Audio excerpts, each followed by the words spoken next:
It's that time again. The annual conference of the American Society of Ag Consultants, otherwise known as ASAC, is going to be held in Fort Myers, Florida, this November 4th and 5th. Kurt Covington is one of 9 professionals who will address the conference. The other speakers who will cover a wide range of topics represent Florida Farm Bureau, Florida Citrus Commission, University of Tennessee Institute of Agriculture, National Ag Law Center, Risk Mitigators and Advisors, Tyler Associates, as well as the lead economist for dairy at CoBank, and myself, Chrissy Wozniak from North American Ag. The day and a half of presentations will be followed by ag tours on Tuesday afternoon at Echo Farms, one of my favorite places here in Fort Myers. Attendees will experience farming at its most creative, with unique demonstrations, plants, and techniques being used to help farmers and urban gardeners in developing countries. A second tour at Echo will showcase simple technologies that can improve food, water, and shelter for millions of people. A third tour of a hydroponic grower is also being planned. For more information and to register, visit www.agconsultants.org. That's www.agconsultants.org. See you there.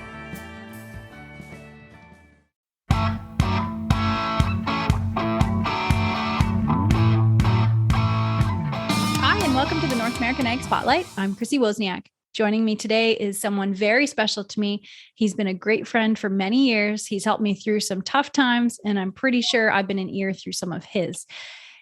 He's raised on a dairy farm in Eastern Ontario, Canada. This inspirational man has added feed mixer sales rep, airplane pilot, stroke survivor, and world traveler to his resume. As we head into this new year, I keep thinking of the challenges that farmers are facing, the cost of inputs, the volatile markets, the multitude of issues that COVID is responsible for. So when thinking about guests to have this month, this dear friend came to mind as someone with a great message of hope and perseverance. Currently oceanside, somewhere in Mexico, I'd like to welcome Mike Muldoon. Welcome, Mike, and thank you so much for being here.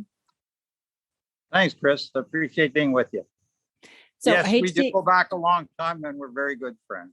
Yes. And I hate to take you from the beach for too long, so we'll just jump right in.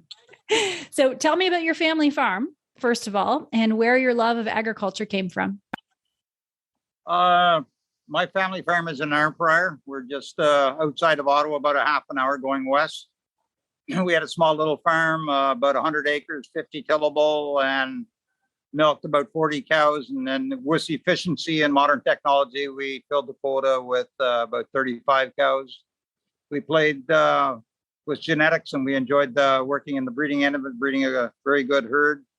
And it was just sort of one of those things that you kind of come into. I didn't plan on going into milking cows, but I went to university at McDonald College, got my diploma in agriculture, worked a little bit in the agricultural field, and then there was a point that I had to come home just to help out for a wee bit and never left. And I was there till I was 50 when we sold the herd. So, wow. And from there, you worked for J-Lore. That's how I met you. I remember at the Ancaster Sheep Conference. Yes, so why did you choose J-Lore? It was sort of one of those things. I did a whole bunch of different jobs to get out there and find out what I could do, and did an interview with a headhunter, and he sent me off to J-Lore, and he said, give it a try. He said, you need the practice to do the interview. And then the next thing you know, he got the reply and said that I fit the format for what they wanted. And it went from that amount. I was with them for a total of 18 years.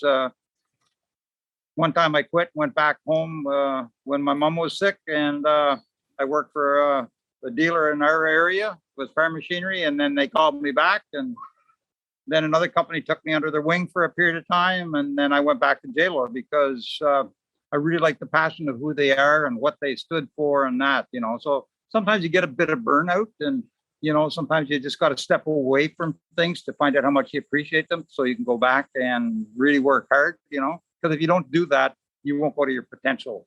So. Yeah, that's right. And I know your passion for J-Lore and for feeding cows was just incredible. I remember one of our first conversations, we were sitting somewhere eating, and you were just saying about how about why the mixer was so much better than all the other ones. And meanwhile, I was selling buildings at the time, and I wasn't feeding cows, but You made it so interesting because you loved it so much that I still remember today how every single bite that the cow eats has to be exactly the same, right? You really were just so passionate about it. But and to me, that when you have some type of a passion for a product, it's easy to get out there and sell because you're not selling, you're just promoting what you have, Mm-hmm. and you build relationships and you work with people. And sometimes things go bad. You can have the best product in the world, and if you don't take care of it, maintain it, it's going to fall apart. And you can have another machine that's not as good, but if you take care of it and do a great job, it could actually be a great machine. So it's you have to sell the passion and the company values, and work with the farmers to just take care of their equipment. Mm-hmm. And you have a big love for motorcycles too, but just not Harleys, right? No, not Harleys, but I do love motorcycles. And as you know, I've been on them for a long time. And I think you told me at that meeting in Ancaster, you're the guy they talk about. So yes, it was J-Lore. They allowed me to drive all over my area with the bike, and that became my salvation, I guess, for the mind, to allow me to just grow and be better. And it was fun. So yeah.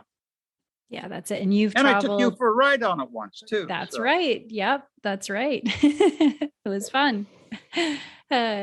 So I remember a very scary day, and it was right after Canadian Dairy Expo. I don't know how many years ago now. And you went home after the show, and then tell us what happened. Actually, it wasn't at the show. I was at meetings at that point. Mm-hmm. I had been up in Northern Ontario doing a soils and crop conference, and things came. I was coming back, and there was a whole bunch of issues with weather and planes being shut down, and I ended up sleeping the night in Toronto on the floor with no support. Got up next morning and then flew back home. And when I got back home later in the afternoon, by the time I got back, my daughter was up in New Jersey, and they were up for Easter, and so we hung out together all day. But I was beat and tired, so I went to bed early. In the evening, went downstairs to a spare room and just crashed.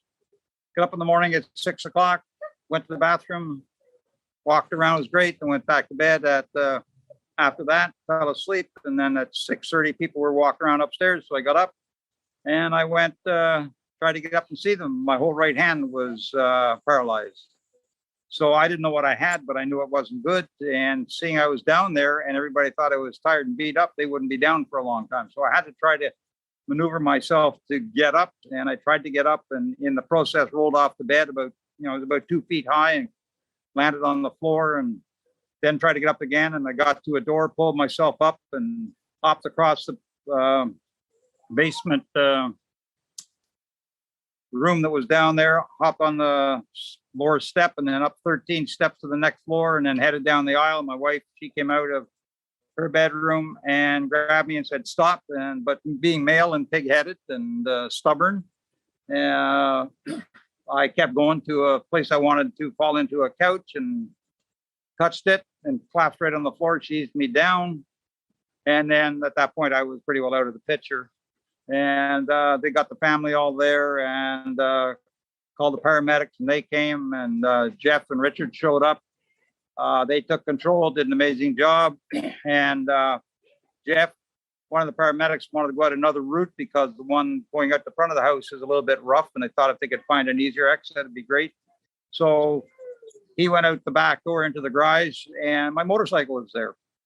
And he just stopped and looked at it for about 30 seconds and came back, and he says, "I'm going to get that old guy back on that bike." And he just took control and went to a different level. Let's say this way. He pushed the envelope quite a bit. So he ended up taking me to Ottawa instead of to the hospital I should have went to. And then they got talking to the doctors during the whole process. And the doctor said, "We'll wait and check him out." And Jeff really pushed hard and got me onto the operating table. So that was a great gift, So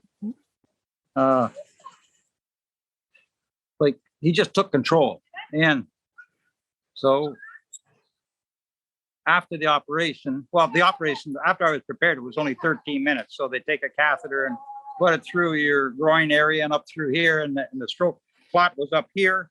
They put a needle in it, removed it, took it out, and then about 4 hours later, I was sitting up and trying to talk to people. I couldn't, but everybody was around. So I did an amazing job. And after about 7 months of healing and getting my meds all lined up and just a whole bunch of other things to get my life back together and getting back into the gym and working out hard in the gym and trying to rebuild my body, things came together very well. And then I was back with J-Lore. So I feel very fortunate. So in essence, the bike saved my life. Right. Yeah. That inspirational moment where he wanted you back on that bike, right? Yeah, that's really cool. So how you're a very active person, right? Just normally lots of energy, very active, love your social life, love people really. But how during that time when you were healing, did you stay positive? Well, first of all, I was living.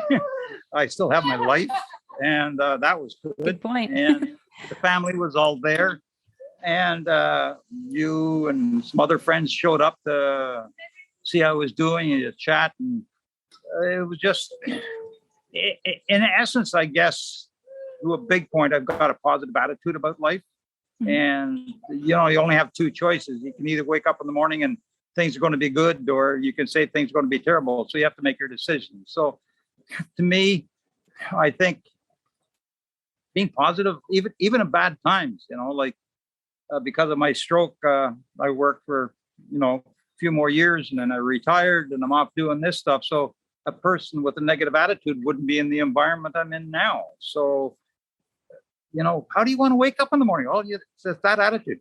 Just get up and be positive. Yeah. So everybody gets kicked a bit and beat up and everything else. But, it's like everything in life.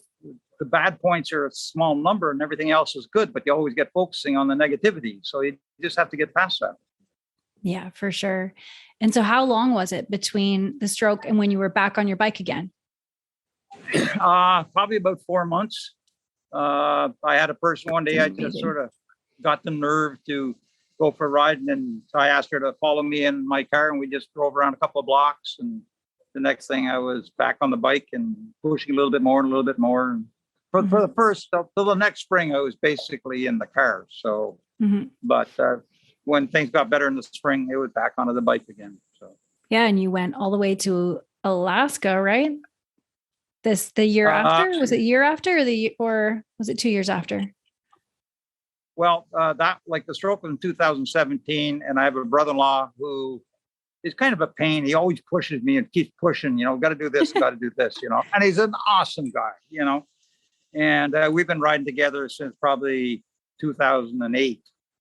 So he said, where are we going? So we ended up doing the Labrador Highway. So we drove all the way up to into Quebec, and then we went up to Labrador City and Happy Valley Goose Bay and into Newfoundland, drove around there, and then we rode back, So that was kind of the first real push to get out there. And I was scared the whole time I was doing this. Like, it was absolutely fearful, because you can always think of that one stroke happening or even the bike slipping out because you're on a gravel road for like about 800 kilometers, So there's always that internal fear of experience or lack of experience or nature throwing something at you, like the wild animals and trucks and everything up there. So I did that. When you come back to that, you go to a different level of acceptance of how good you can do, And then the next year, Doug bugs me again. And work was amazing. J-Lore was amazingly tolerant. Yeah, and Herman, my sales manager, and him, I must be a good salesman because I made a presentation of what I should do and he accepted it. So I took 7 weeks off and Doug and I met. I headed west. We met in Portage Prairie and we went all the way up into the Yukon to Dawson City.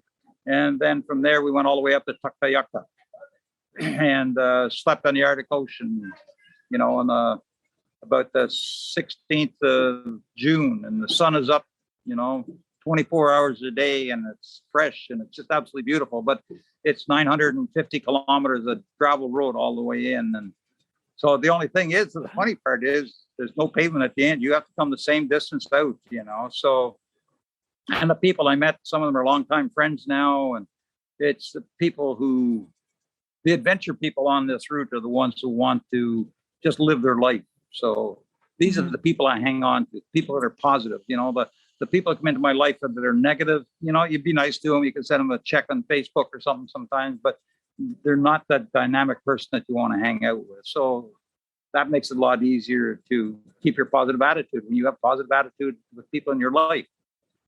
So we came back and then we did the top of the world highway over to Alaska. And then we came back and did the Cassiar and went down all the way to Vancouver Island where Doug lives and hung out there. And then I went and to a motorcycle meeting that I hang out with. And it was in Nakusp, BC. And then I rode home. So I think it was, by the time we all came together, about 20,000 kilometers. So. Wow. That's incredible. So what did you, when you felt the fear, what made you decide not to just go and find the closest couch and sit there? Why did you push past that fear? Because the other attitude is that thing is if you fall into that fear of negativity and the fear that of what ifs in life, everybody has a what if this happened, what if that happened? And you just stand up and you say, look, I'm going to do it, So when you're driving on that bike all the way up to Tuktoyaktuk and it's just steady going and, luckily we had good weather, we went in and it was slow going in. And once you get into a rhythm, you get more confident and you go at a different level. So how do you get past the fear? I don't know. It's just something that's sort of, if you give in to the fear, you're going to give in to everything. So, yeah. And then it gets to the point, once you get past fearing fear, then you learn to live, you accept life.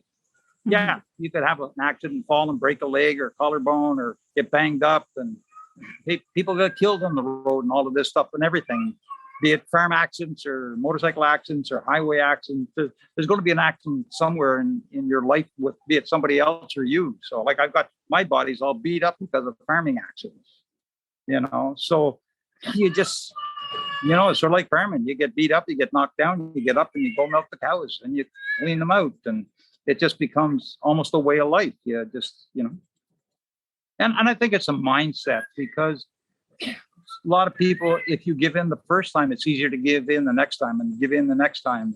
It just becomes a habit. So. Yeah, that's it. So then you're back on the road, you're back into freedom again. And then the pandemic hits and my dad passed away in 2011. So you were going to walk me down the aisle for my wedding in May 2020. So you had to cancel that trip along with, I'm sure, a lot of other trips. But so how did you deal with being grounded? Mike, you have to stay home. How did you do that? I was never grounded. I kept going. I have a person that came into my life and her name's Katia. And it's a person I met through the agricultural community or the motorcycle community. And she's from Rio de Janeiro and you've met her. She was at your birthday party. And so there was nothing intended there. We just sort of got together and we've been together for about 2 years now. She come up here and we go riding. And even during the pandemic, I drove my truck and my camper all the way out to Vancouver Island to see my sister and Doug and my brother out there. And we came back. She rode her motorcycle. We sort of had a home on the roads. And then you just keep going. Like I was never really grounded. Like, yeah, sometimes I would get into the moments where you're kind of beat up, a little bit depressed because you can't be who you once were. And everybody's in the same boat because, but we just kept going. And even like this past year, she was up and we rode all the way to Alberta to see some family members. I was going out to see my brother-in-law, but because of COVID and the smoke and the fires, and we were told because of all the road shuts down, don't come into BC because you won't be able to survive. Yeah. So we went there and rode all the way back. And, you just like, there's been no effect on my life. We followed proper protocols, and we wore the mask and tried to be very conscious of our environment. And it was, yeah, you just keep on living, you know. I mean, yeah, like a lot of people, the fear of the COVID in many cases is no different than the fear of riding the Dempster Highway, you know. Like when you go on the Dempster Highway, you're not going to go up and do stupid stuff like a guy on a trick bike and stuff like that. So you follow a proper protocol to have things fall into the proper format. And it's no different with the COVID. Like, you know, you just do what you have to do, keep the mask on, get the shots, and, you know, whatever your belief is. And the thing is, a lot of people have different beliefs on this. So what's right or wrong, I don't know. So, but I'm doing what I believe is right. I'm not listening to somebody else. You know, there's people that think I'm absolutely crazy doing what I'm doing now. Like, you know, and like, I really don't care what they say because it's my life. You have to live your life, you know? Yeah. And, and then that fast forward to today, you're sitting in Mexico. So many people are still afraid to leave home. But here you are in Mexico. So what is this trip all about? Well, I retired a year ago, May. It'll be 2 years this May. And so, like I said, Kathy and I split up. And so the place that we were living in was sold and I had to move out. And I just wanted to try something different, you know, like I just didn't want to be stuck at home doing, you know, like, I know people that'll hang out every day in their same coffee shop and they'll talk all the time like that. And to me, that's really good. There's an environment and a friendly community that they have that's very important to them. But I'm not that type of person, you know, so I had to get out. And so when the house was sold, everything was packed up and I put all my stuff that I saved in storage at a farmer's place. I'm very gifted for him. And so then I just hopped on the bike and drove all the way down here to Mexico. So I went through the States in 4 days to get down here.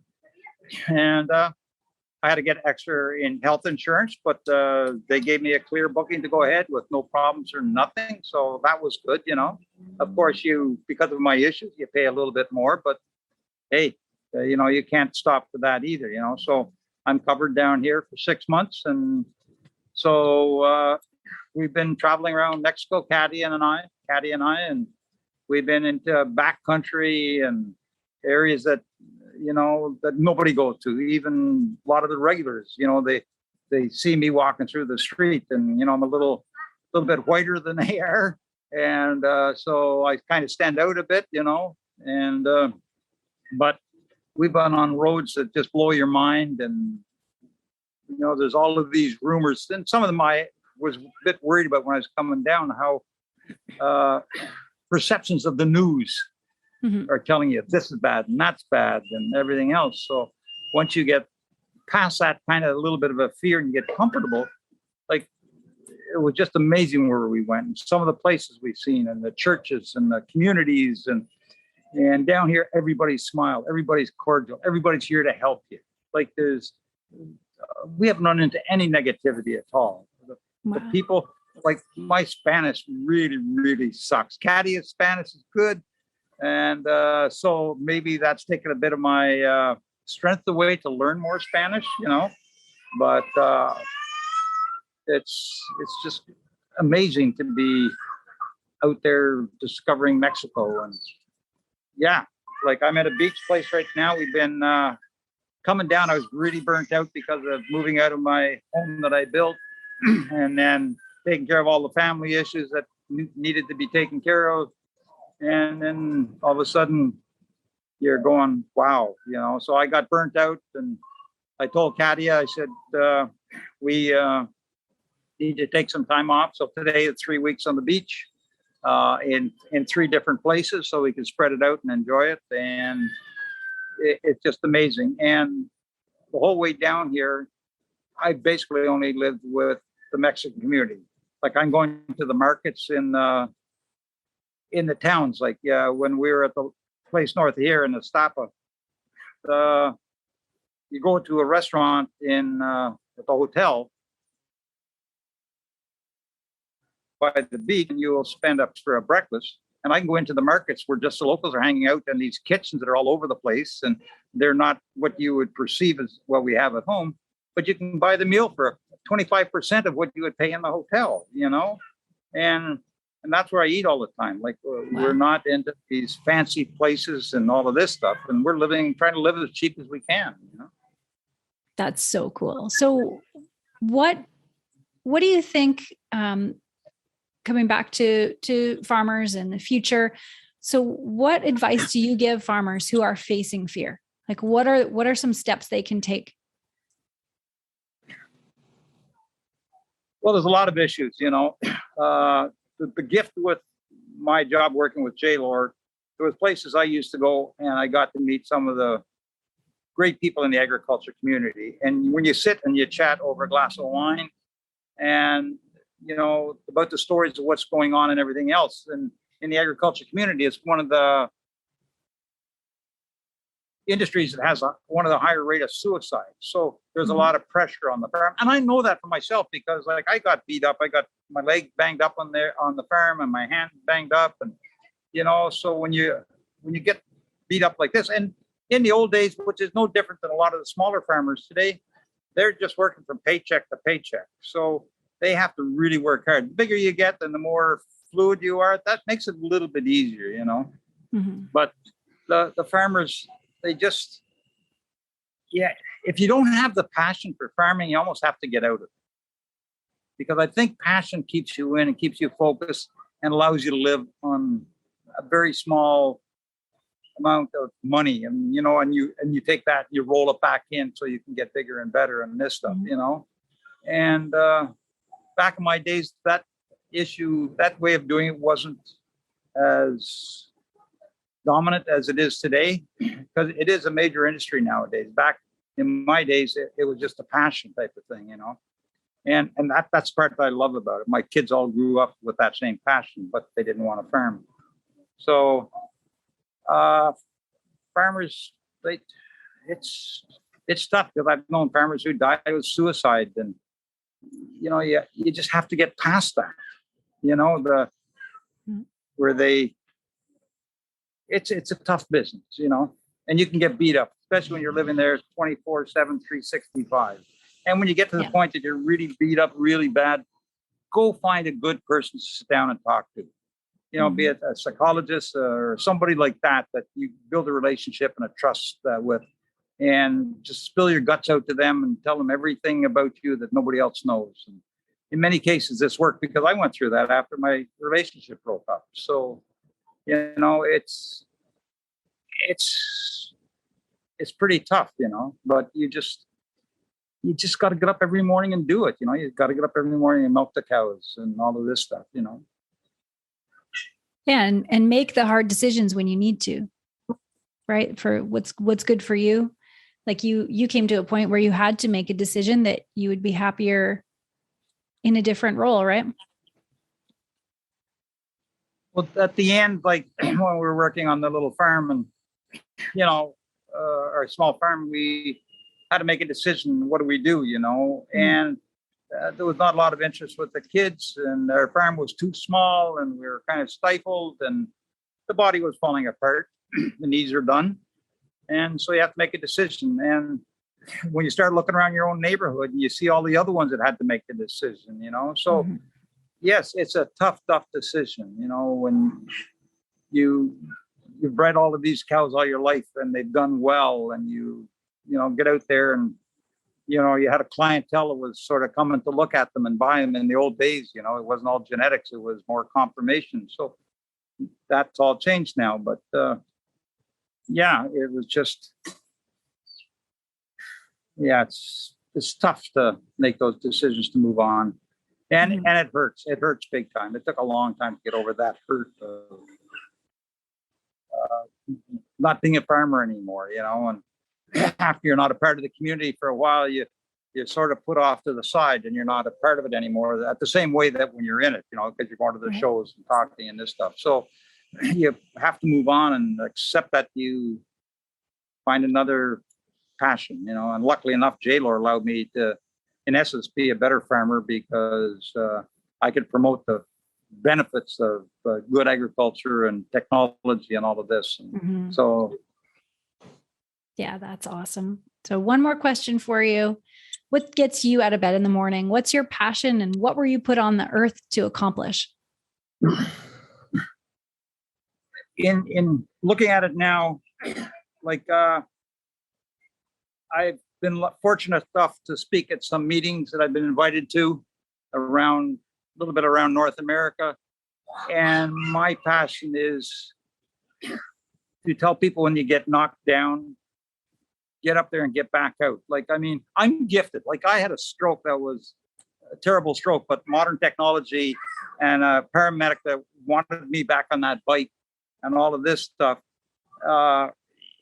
You just have to get out there and do it, you know? And when I give my presentations, I always say, like a little bit of a line is, I said, my presentation is all about me, but it's not. It's about the people around you or the people beside you or somebody in your family or somebody in your community and that's going through the same issues, you know? So it's like I was gifted, like I said, because I came out fairly healthy because of modern technology. There's other people that are not as gifted, but there was a person in my town, he was a paramedic, or not a paramedic, he was in computers, and he took a massive stroke, and he was pretty well paralyzed on one side, and he walked with a severe limp, but he had a dog. And for like about 5 years, he'd get up every morning, he'd walk over to the coffee shop, sit down, have a coffee. You couldn't talk to him, but you could sort of communicate with him at a level. But he never, ever quit. He just kept going and kept going and kept going. So, you know, you get back out there and live your life to the capability that you have given to you or what they've saved to make it work, you know. Because one of my doctors told me, he said, Mike, you better sit at home and take it easy because you could have another stroke. And he's 100% right. If you get into the environment of negativity in a house and you're cloistered in there and you're listening to the news in the real world, which is all negative. Like, I mean, there's good snippets of good news that amazing things happen. But overall, the news is just all negativity. So if you get suckered into that and that becomes your escapism because you follow it, then you're going to be in a negative world. And you just can't do that. You have to get out and do stuff. If all you can do is be an artist or a gardener or somebody who wants to get out and do a little job in his community or work in a shop, and maybe you can't function at 100% of your capabilities, but you're enough to get out there and be very functional. Just get out there and do it. Like, just don't give up. I mean, it's easy for me to say that because I came through it. But like your question before, how do I keep positive every morning? Because the alternative is terrible. And I just want to get up in the morning. And like when I'm here in the morning, we're sleeping in tents on the ocean, and the ocean keeps you awake all night, just rolling all night. And it's beautiful, you know? And you go, where am I going tomorrow? You go into another town and it's just so dynamic. And some of these roads down here are crazy that you're riding on. They're so twisty and backcountry. And like every time you go around a turn, it's another beautiful turn from a motorcycle feeling, you know? So this just gets me up every morning, you know? And what am I going to do? Sit at home in the snow up there? Yeah, that's crazy. I agree. No, but yeah, but I mean, like, I'm at an age right now that if I don't do this now, will I be able to do it in 5 years? But where I'm sitting here, I was just talking to the owner of the hotel we're in, or the resort, and he was just saying that there was a woman came in here, Seattle, and 78 years of age, and she bought a car up in Seattle, and she drove it all the way to the bottom of South America at 78. Wow, that's amazing. And, yeah, so I meet other people. Like in the last place we were staying before we came here, there was one couple. They were, he was 74. I didn't ask her age, but they traveled all the way down from near Toronto, Cambridge, and then there was another couple. They were there from Quebec, and like. He was up in his 70s. Another guy, he was 76, and he swifted up and he travels with no insurance because he said, well, something happens, you know, but they're just doing this. So when you get put into that environment that everybody when you live in a positive environment, it's easy to be positive. Mhm. So if you go to the other side and you're sitting with people that whine and complain and negative and this is wrong and that's bad and everything else, and if you get suckered into that, that's all you got to live for. So yeah, I just like my way of living my life, because it's, and having people like you in my life, and there was always that positive attitude that we had, and we there and talk many discussions, and everything else. So it's just it's a beautiful world up here. I'm down in here where everybody says you should be cautious of what's going on, and we have not one bit of negativity has popped into our life. Yeah. Not one. Mm-hmm. So that's so cool. Yeah. I love it. Well, thank you so much for joining me. And so if people want to follow your adventures, they can follow you on Facebook, right? Yep. Just under my name. Yep. Mike Muldoon. I'll put the links in the show notes as well for people that want to follow you. Yeah. And go ahead. Like I was just going to say that if they don't have to befriend me, but if they just want to follow my stories that I put out there about the trip and everything else, and basically I do that to bring people on this trip that will never get outside of their little community or their towns, or maybe because of age reasons, they will not take the risk. And I just want people to come along and just say, wow, So, and maybe a couple of them will say, maybe I'll do it like him too. Yeah. Yeah, for sure. Well, thanks again. And thanks to everyone who's watching or listening. Don't forget to subscribe to North American Ag Spotlight YouTube or Rumble channels. And the podcast is available on Spotify, Apple, Stitcher, Amazon, or wherever you listen to podcasts. And have a great day.